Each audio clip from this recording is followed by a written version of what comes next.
Welcome to the next lecture from the History of Christian Worship Practices. My name is John Chilcote. I am Assistant Worship Professor at Nebraska Christian College. In this lecture, we will be discussing worship forms as they appeared in the Old Testament and how they relate to the New Testament and early church worship practices. As we begin, I want you to take a few moments and think about all of the various worship forms that we have to experience in our current worship settings. What do you see? What do you hear? What music do you experience? What instruments do you experience? Who presents this material? Who participates in it? What is the building that you gather in? When do you gather? Outside of the weekend worship services, what else is distinctive among the Christian faith that we can point to as part of our worship culture?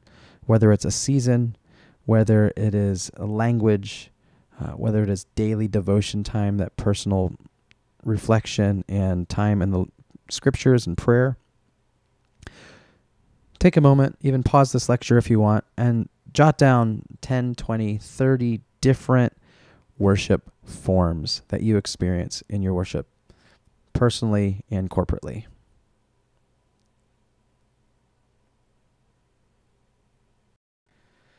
Today we will be discussing the worship forms as found in the Old Testament.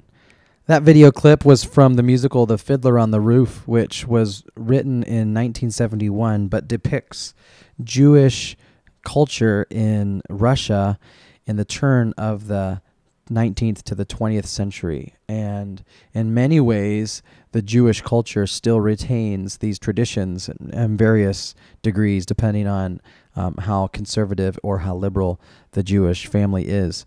But these traditions were not just synagogue or temple worship.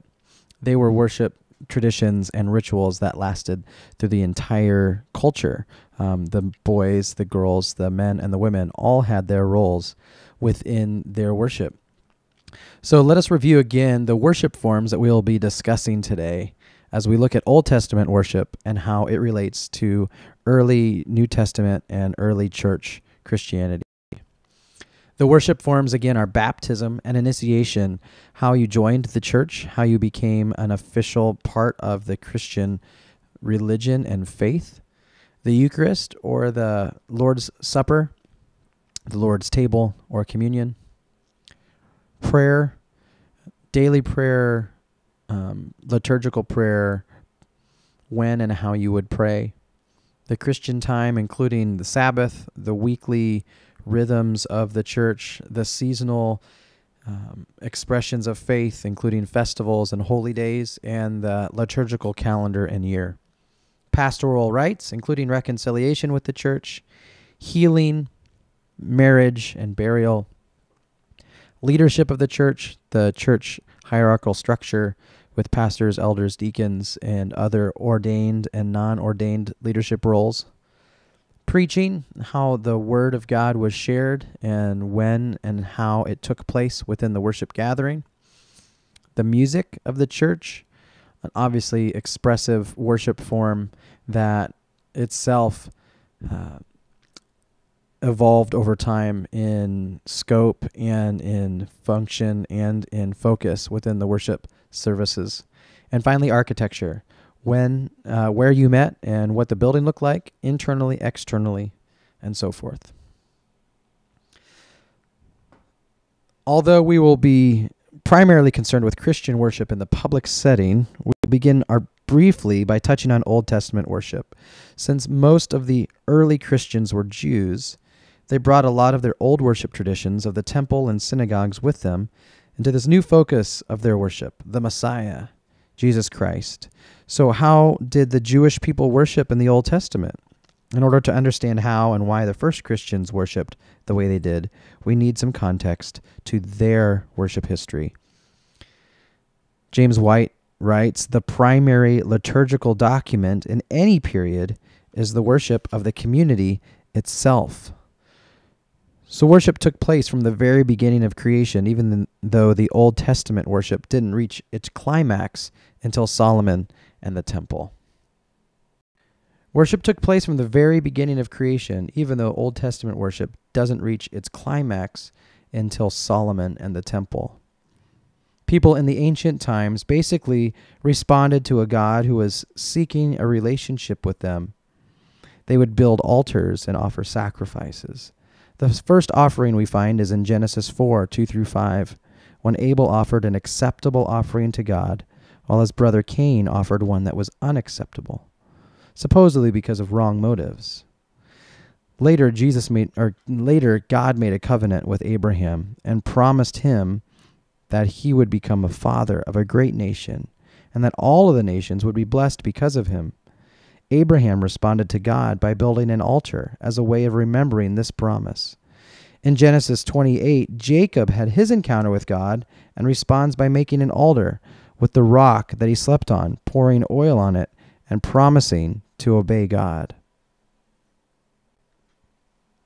It wasn't until the days of Moses, after the 10 Commandments were given, that public worship became established as a normal part of Jewish life. We see Aaron and his sons become worship leaders, or priests, for the people. They wore extravagantly decorated garments. The Jewish people would worship God by offering many different kinds of sacrifices, using praise offerings, animals, grains, and money as a way of praising God and atoning for their sins.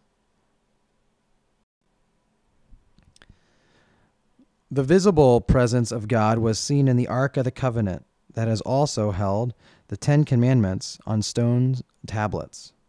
The portability of the Ark was a constant reminder to the Jewish people that God was always with them. It was housed in the Holy of Holies inside the tabernacle as the people of God moved around the region. Eventually, it was housed in the tabernacle at Shiloh when Samuel first became apprentice to Eli, who is famous to be saying, "Here I am, Lord," in 1 Samuel 4. However, over time, Israel lost track of God. In fact, at one point, they lost the ark. The Philistines took the ark to several places in their country, and in each place, misfortune fell before them. 1 Samuel 5, 1-6 says, as Ashdod was placed in the temple of Dagon, the next morning Dagon was found prostrate, bowed down before it. And on being restored to his place, he was on the following morning again found prostrate and broken. The people of Ashdod were smitten with hemorrhoids. A plague of mice was sent over the land, 1 Samuel 6:5. The afflictions of boils was also visited upon the people of Gath and of Ekron, where the ark was successfully removed. In 1 Samuel 6:21, we see they sent messengers to the residents of Kiriath Jearim, saying, "The Philistines have returned the ark of the Lord. Come down and get it." Fast forward to 1 Chronicles 13, it seems David finally found the ark after losing it in a battle with the Philistines, and he decided he should bring it back to Jerusalem and restore it as a central part of the Jewish worship, because it was the actual place where God's presence resided. However, on the way to Jerusalem, the men who were in charge of moving the ark did not follow proper rules of the ritual. They mistakenly transported it on a wagon instead of carrying it on the poles as instructed. And when the donkeys stumbled while pulling the wagon, the ark almost fell off. When one man reached out to steady it, he immediately died, touching the ark. Distraught and afraid of God, David decided to leave the ark with a man named Obed-Edom for 3 months. I can only imagine the fear that gripped all of those in Edom-Odom's house as David chose to store this mysterious and suddenly frightening box in his house. Over the next few months, things changed for the better as the Lord blessed the house and everything in it. The ark finally found its home when the temple was built by Solomon. The Jewish public worship reached its climax as well. The dedication of the temple provides a glimpse into how far worship had come since its primitive beginnings with the patriarchs. 2 Chronicles 5:12-14 says, "All the Levites who were musicians, Asaph, Haman, Jeduthun, and their sons and relatives, stood on the east side of the altar dressed in fine linen and playing cymbals, harps, and lyres. They were accompanied by 120 priests, sounding trumpets. The trumpeters and singers joined in unison as with one voice to give praise and thanks to the Lord. Accompanied by trumpets, cymbals, and other instruments, they raised their voices in praise to the Lord and sang, 'He is good, his love endures forever.'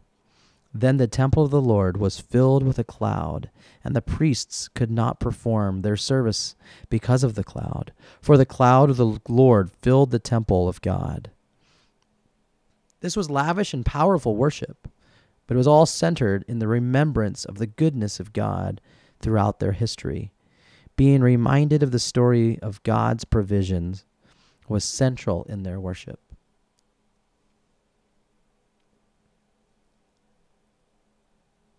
The temple, God had set aside the Levites, the priests, to celebrate and to offer sacrifices on behalf of the people of Israel.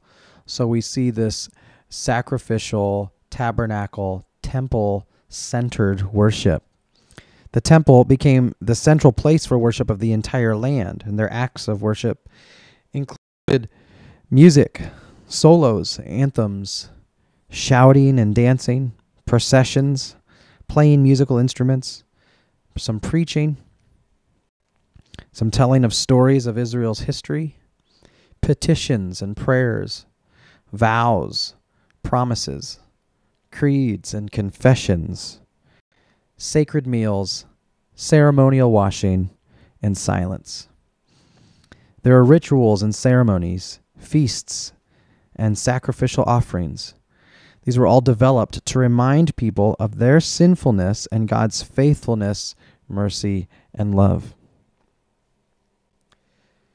Because of the Israelites' agricultural society, nature, the weather, and harvest were very important to them, like other cultures within the Middle East at that time. In fact, major festivals were always connected to various harvests, but different from the other cultures, which would sacrifice and do their rituals to appease their gods or to entice them, to bless them with a good harvest or fruitful fertility. The Jewish people acknowledged God's hand in the season and the fruitfulness of the earth. And their major festivals were festivals of thanksgiving, and their sacrifices were sacrifices of praise and honor. So consequently, even though the Passover was meant to be a reminder of God's powerful hand delivering the Israelites from Egypt and the plague and the escape from the Pharaoh, it was also connected with the barley harvest. The Feast of Weeks celebrated the wheat harvest and the first fruits, and it took place 7 weeks after Passover. And the Feast of Booths, which celebrated the end of the 40 years of wandering through the wilderness, was the general harvest festival and a festival of thanksgiving. The Israelites used any excuse to have a party and a festival and thank God for what he had done. Ironically, it was the overwhelming wealth of the temple and Solomon and his great reputation and his desire for foreign wives that eventually led to the downfall of the temple and its system of worship. The influence of foreign gods and the insistence that a nationalistic worship at the temple made up for lives that were lacking in humility, justice, and mercy eventually led to the destruction of the temple in 587 BC. Micah 6:6-8 says, "With what shall I come before the Lord and bow down before God exalted? Shall I come before him with burnt offerings, with calves a year old? He has shown you, O man, what is good. And what does the Lord require of you? To act justly, to love mercy, and to walk humbly before your God." There were prophets, Micah, Amos, Hosea, and others, who called the Jewish people back to genuine worship. The Psalms continued to provide the current church with a treasury of worship material, as well as a glimpse into the life of a man who worshiped God with his whole life. So in summation, some of the important points to remember regarding the Old Testament and worship are: God acted.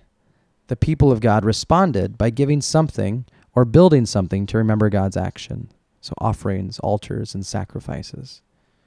Remembering the act of God were important to the Old Testament.